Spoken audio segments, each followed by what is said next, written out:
Hello, good morning. सर्वात पहिले तुम्हाला गुढीपाडव्याच्या खूप खूप शुभेच्छा. सगळ्यात आधी मी घरातली कामं आवरून घेतली.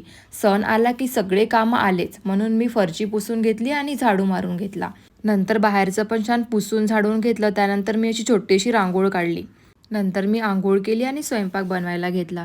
जेवणात मी आज पुरी भाजी आणि खव्याचे गुलाबजामुन असं करणार होते. खव्याचे गुलाबजामुन बनवण्यासाठी मी इथे खवा छान मळवून घेतला. 1 पाव खव्यामध्ये मी 3 चमचे मैदा आणि 3 चमचे रवा टाकून त्याला एकजीव करून घेतलं. तुम्ही यामध्ये दूध पण टाकू शकता. पीठ छान मळवून घेतलं की गुलाबजामुन छान हलके आणि सॉफ्ट होतात.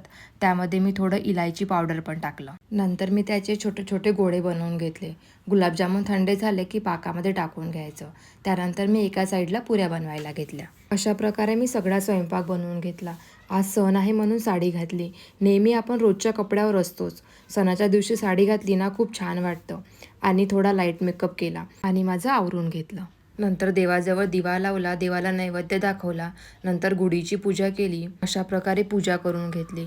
आम्ही दोघांनी पण थोडं फोटोशूट केलं. नंतर खूप भूक लागली होती. आधी जेवण करायला घेतलं. जेवण वगैरे करून घेतलं आणि थोडा वेळ आराम केला. नंतर चायची वेळ झाली होती. माझ्या हस्बंडनी छान चाय बनवला. चाय वगैरे घेतला आणि मूव्ही बघितला.